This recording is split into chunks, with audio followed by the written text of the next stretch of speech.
नमस्कार दोस्तों, ओम नमः शिवाय। स्वागत है आप सभी का इस नए वीडियो में। ओम नमः शिवाय, जय श्री शिवाय नमस्तुभ्यम। 25 नवंबर सोमवार का दिन बहुत ही बेहद दुर्लभ और अत्यंत लाभदायक दिन है। क्यों? क्योंकि यह सोमवार का दिन अर्थात मार्गशीर्ष महीने पर पड़ रही है सोमवार का दिन, माँ लक्ष्मी का सोमवार अर्थात लक्ष्मी सोमवार है। क्यों? क्योंकि यही वह दिन है जिस दिन हम सभी को हरि ओम से जल चढ़ाने वाला है। छोटा-सा बेहद सुंदर सा उपाय करना चाहिए।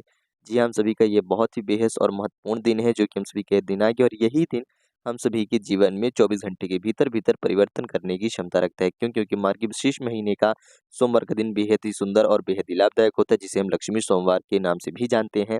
अर्थात विशेष रूप से माता लक्ष्मी जी की अनुकंपा कृपा प्रदान करने के लिए बहुत ही शुभ दिन होता है। तो क्या करना है, कैसे करना है, किस प्रकार से हरि ओम वाला ये जल चढ़ाना है, संपूर्ण विधि, संपूर्ण जानकारी चलिए जानते हैं और समझते हैं पूज्य गुरुदेव जी की ही अनुकंपा कृपा से। तो आइए वीडियो में आगे बढ़ते हैं और वीडियो के माध्यम से उपाय जानने का प्रयास करते हैं। परंतु चर्चा को आगे बढ़ाने से पहले वीडियो को लाइक अवश्य रूप से करिएगा और यदि आप हमारे चैनल पर नए हैं या फिर हमारी आवाज़ पहली बार सुन रहे हैं और आज तक और अभी तक आपने चैनल को सब्सक्राइब नहीं करा है, तो चैनल को सब्सक्राइब अवश्य रूप से करें।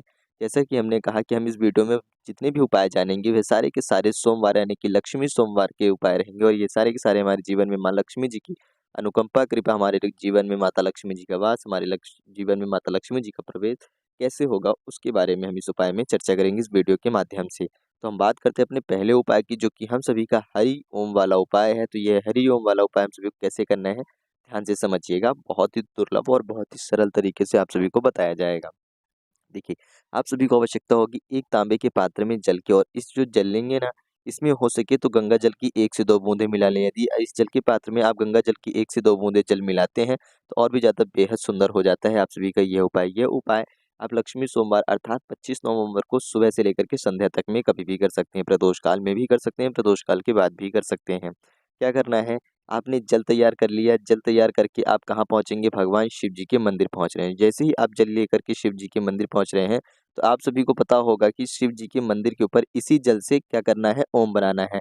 एक बात आप सभी को बता दिया जाए कि ये जो हरि ओम वाला जो जल है क्यों प्रसिद्ध है, क्योंकि उज्जैन महाकाल मंदिर में जो महादेव जी को सबसे पहले जो जल समर्पित होता है वह ओम वाला ही जल समर्पित होता है। यानी कि ओम जल से ही ओम की आकृति बना करके जल समर्पित किया जाता है। उसके बाद अन्यथा ऊपर से जो जल समर्पित होते हैं और श्रृंगार वगैरह होते हैं।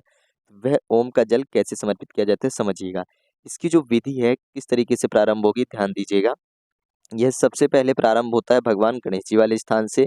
भगवान गणेश जी के स्थान से होते हुए जल चढ़ाते हुए जाएँगे आप माता अशोक सुंदरी जी के स्थान तक, यहाँ तक आ गए। माता अशोक सुंदरी के स्थान से फिर आपको क्या करना है कि माता अशोक सुंदरी जी के स्थान से ही चढ़ाते हुए जाएँगे आप भगवान कार्तिकेय जी के स्थान तक।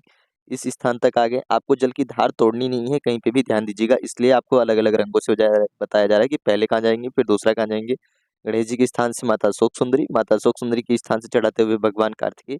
अब भगवान कार्तिकेय के स्थान से जब चढ़ा दी है आपने, तो पुनः यहीं से आप वापस भी आएँगे, यानी कि माता भगवान कार्तिकेय के स्थान से माता अशोक सुंदरी के पास आप पुनः से वापस आएँगे। वापस आए और वापस आने के बाद अब आपको क्या करना है कि यहीं से आपको जल चढ़ाते हुए ऊपर ले जाते हुए आपको भगवान शिव जी के ऊपर समर्पित करना है, यहाँ पर समर्पित करेंगे। इस प्रकार से आप देख रहे होंगे नीचे यहाँ पर जो है ओम की भी आकृति बन चुकी है। ठीक है, यहाँ ध्यान दीजिएगा, तो यहाँ पर आपकी ओम की आकृति बन चुकी है और यह जो जल है आप सीधे लेकर जा रहे हो कहाँ पर, भगवान शिव जी के ऊपर। यहाँ पर आए माता शोक सुंदरी के स्थान से और माता शोक सुंदरी के स्थान से सीधा आप जल लेकर के जाओगे। ऐसे कह सकते हैं, तो आप लेकर के जाओगे सीधा जल भगवान शिव जी की शिवलिंग के ऊपर, और ये इस प्रकार से जब ओम की आकृति बनाते हुए आप जल समर्पित करोगे तो आपकी जो जल की धार है नहीं टूटनी चाहिए। हो सकता है कि जब आप शिव जी के ऊपर जल समर्पित करने जाए तो आपके पास अधिक मात्रा में जल के पात्र में जल रहे, तो संपूर्ण जल आप समर्पित कर देंगे। ओम नमः शिवाय, श्री शिवाय नमस्तुभ्यम का जाप करते हुए ओम की आकृति वाला ये जल अर्थात हरि ओम वाला जल, और हरि ओम प्रकार मंत्र कहते ही यानी कि हरि ओम का नाम लेते ही आपको अंत में अपनी प्रार्थना याचना करनी है। यदि आप इतना करते हो लक्ष्मी सोमवार के दिन, इस मार्गशीर्ष महीने की सोमवार अर्थात आप सभी के लक्ष्मी सोमवार में परिवर्तित हो जाता है और माता लक्ष्मी जी की आपके पर कृपा होती है। आपके जीवन में, आपके घर परिवार में माँ लक्ष्मी जी का निवेश होता है, माँ लक्ष्मी जी का वास होता है, माँ लक्ष्मी जी की स्थिरता आती है, रिद्धि सिद्धि आपके घर परिवार में आती है और आपके घर में जीवन में सुख शांति भी आती है। तो ये छोटा सा बेहद सुंदर सा ओम वाला उपाय अवश्य रूप से करिएगा। इसको सुबह से शाम तक में कभी भी कर सकते हैं, कोई भी व्यक्ति इसको कर सकता है। जो व्यक्ति करता है उसी के जीवन में माता लक्ष्मी जी की विशेष रूप से कृपा होती है। तो कैसे करना था ये ओम वाला छोटा सा बेहद सुंदर सा उपाय, बहुत ही सरल और सहज रूप से हम सभी ने समझा है। बात करते हैं अपने अगले उपाय की। तो जो देखा होगा आपने कि अगला उपाय जो है हम सभी का, यह भी लक्ष्मी के लिए ही है। तो हम जब भी बात करते हैं माँ लक्ष्मी जी की और उसमें हम खड़े धनिये की, यानी कि जो हम सभी के पास खड़ा धनिया होता है, यदि हम इसकी चर्चा न करें ऐसा हो ही नहीं सकता, क्योंकि धनिया माता लक्ष्मी जी को जो है वह बेहद प्रसन्न और बेहद प्रिय है। धनिया विशेष रूप से समर्पित होता है जो कि हम सभी के जीवन में धन की यानी कि माँ लक्ष्मी जी की स्थिरता को यानी कि उनकी प्रस्तुति को, उनकी उपस्थिति को यानी कि वह मौजूद है, इसको दर्शाता है। तो हरे धनिये का विशेष रूप से हम प्रयोग करेंगे। खड़ा धनिया कितनी लेना है? या तो हम कह सकते हैं 51 लेना है या 108 खड़े धनिये के दाने लेने हैं। ठीक, खड़े धनिये के दाने के साथ-साथ हमें कुछ एक चीज़ और लेनी चाहिए, 1 से 2 चीज़। वह क्या रहेंगी जो कि हम लेंगे? तो वह होगा एक लाल पुष्प और एक बेलपत्री जो कि बहुत ही दुर्लभ सुंदर से होनी चाहिए, कहीं से भी कटी-फटी ना हो। इस बेलपत्री का हम जो प्रयोग करेंगे वह हमारे पास पुरानी रखी हुई बेलपत्री नहीं होगी, नई होगी। या तो मंदिर में जाएँगे, शिव जी के ऊपर से बेलपत्री उठा लेंगे और उसको शुद्ध जल से साफ करके प्रयोग कर लेंगे, या फिर कहीं से अन्य स्थान से हम इसका इंतज़ाम करेंगे, परंतु नई बेलपत्री लेंगे यानी कि पेड़ से लेकर के आएँगे। ऐसे नहीं बहुत दिनों से हमारे पास रखी है उसका हम प्रयोग करें, ठीक? और साथ में लेंगे हम एक लाल कपड़ा। यह 3 चीज़ें ले ली हैं। अब इसी लाल कपड़े में हम ये सारी चीज़ें डालेंगे। क्या करेंगे? 51 या 108 हरे धनिये के दाने डालेंगे, ठीक है, खड़े धनिये के। उसी के साथ में हम बेलपत्री भी डालेंगे, जो हमारे पास एक बेलपत्री है, इस बेलपत्री को रखेंगे और साथ ही साथ हमारे पास जो फूल है, इस फूल को भी रखेंगे। इसी पोटली में रखेंगे क्योंकि थोड़ी-थोड़ी चीज़ें हैं तो पोटली बन जाएगी। पोटली बनाते वक़्त एक बात का और ध्यान दीजिएगा कि जिस भी व्यक्ति को लगता है कि उसके घर में, उसके जीवन में किसी विशेष व्यक्ति की हम बात कर रहे हैं, यानी कि जैसे मान लीजिए मैं अपनी ही बात करूँ या किसी अन्य व्यक्ति की बात करूँ, तो मुझे ऐसा लगता है कि मेरे ऊपर धन की कृपा नहीं रहे, मैं धन अर्जित नहीं कर पा रहा हूँ, मैं जो धन प्रयास कर रहा हूँ, कमा रहा हूँ, धन मेरे जीवन में टिक नहीं रहे। चाहे पुरुष हो या महिलाएँ, ये चाहती है कि वह एक गृहस्थी की यानी कि घर की लक्ष्मी हमारी जो है माताएँ-बहनें होती हैं और उनको ऐसा लगता है कि हमारे जीवन में धन नहीं टिक रहा है, माँ लक्ष्मी हमारे जीवन में वास नहीं कर रही हैं, यानी कि माँ लक्ष्मी आती हैं और चली जाती हैं किसी न किसी काम से, हमारे पास धन रुकता नहीं है। तो ऐसे व्यक्तियों को, चाहे पुरुष हो और पुरुष चाहते हैं कि हमारे धन में, व्यापार, नौकरी में बढ़ोतरी हो और धन रुके हमारे जीवन में, तो ऐसे व्यक्तियों को क्या करना चाहिए कि 7 मुखी रुद्राक्ष, कितने? 7 मुखी रुद्राक्ष का धारण अवश्य रूप से करना चाहिए। ध्यान दीजिएगा, 7 मुखी रुद्राक्ष का धारण अवश्य रूप से करें। इस वीडियो के माध्यम से, इस उपाय के माध्यम से आप सभी को यही बताया जा रहा है कि गुरु जी का विशेष रूप से कहना है कि यह उपाय जो लोग कर रहे हैं, तो वह लोग 7 मुखी का रुद्राक्ष धारण करें। यदि नहीं है, तो कोई बात नहीं, आप कोई सा भी जो भी रुद्राक्ष आपको अभी उपलब्ध हो पा रहा है, उसका धारण करें और प्रयास करें कि कहीं न कहीं से आप 7 मुखी रुद्राक्ष का प्रबंध कर सकें और 7 मुखी रुद्राक्ष को आप धारण करें। 7 मुखी रुद्राक्ष आप धारण करते हैं तो आपके जीवन में लक्ष्मी माता जी की विशेष रूप से कृपा होती है, भगवान महादेव जी की अनुकंपा कृपा से। तो इस बात का ज़रूर ध्यान दीजिएगा। जिस भी व्यक्ति को लगता है कि हमारे जीवन में धन की कमी है, तो वह धन की कमी के लिए, धन की स्थिरता के लिए, यानी धन हमारे घर में टिके, धन आता तो है लेकिन धन टिके, इसके लिए 7 मुखी रुद्राक्ष का अवश्य रूप से धारण करना चाहिए। इसीलिए आप सभी को यहाँ पर रुद्राक्ष विशेष रूप से दिखाया गया है। अब इस लाल कपड़े में आपने ये सारी सामग्री रख ली है, खड़ी धनिया रख ली है, बेलपत्री रख ली और एक लाल पुष्प रख लिया। इसकी पोटली बना ली। भगवान शिव जी के मंदिर पहुँचिएगा सुबह से लेकर के शाम तक में, कभी भी प्रदोष काल के बाद।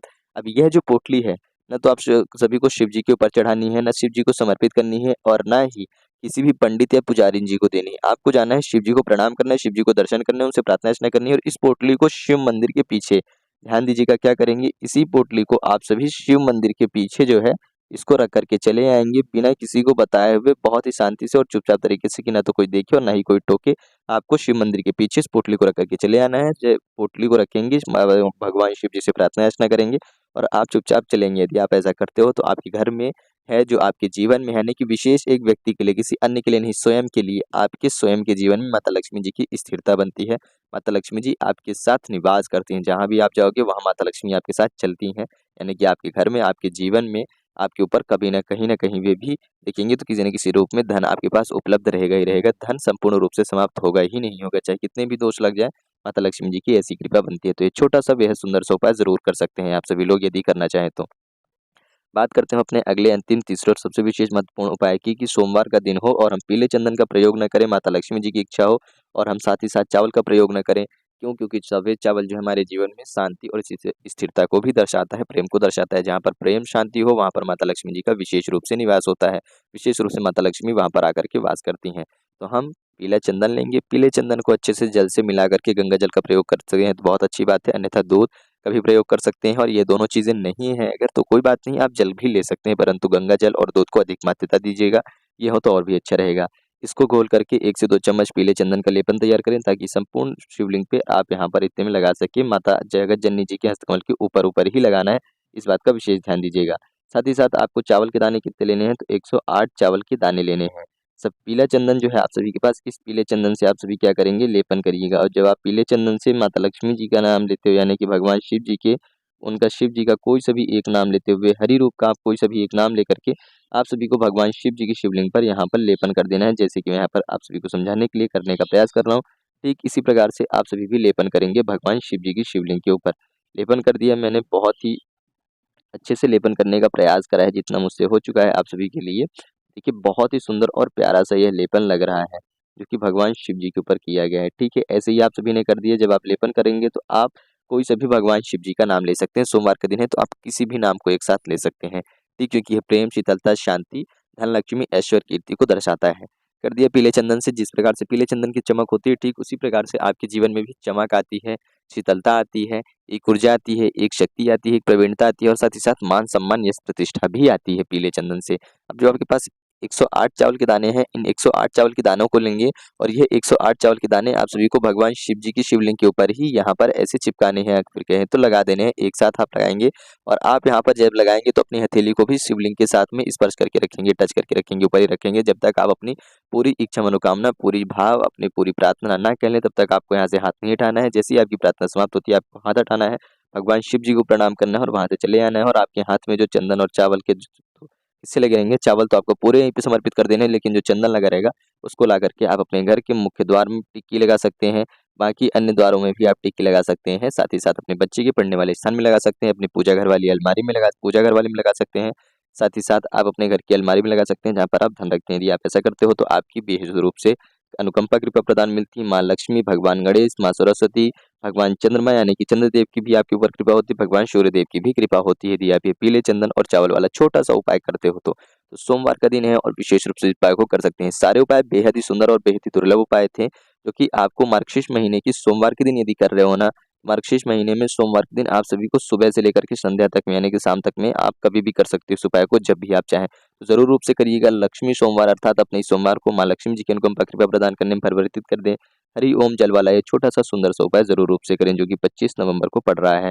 तो कैसे करना था, संपूर्ण विधि, संपूर्ण जानकारी, बहुत ही अचूक जानकारी थी, जो कि आपको सरल रूप से बताने का प्रयास किया गया है गुरुदेव जी की अनुकंपा कृपा से। तो उम्मीद करते हैं आप सभी समझ गए होंगे। यदि वीडियो पसंद आया हो तो वीडियो को लाइक ज़रूर करिएगा और यदि आपने अभी तक हमारे चैनल को सब्सक्राइब नहीं करा है तो चैनल को सब्सक्राइब अवश्य रूप से करें। जय श्री शिवाय नमस्तुभ्यम, हर हर महादेव, ओम नमः शिवाय।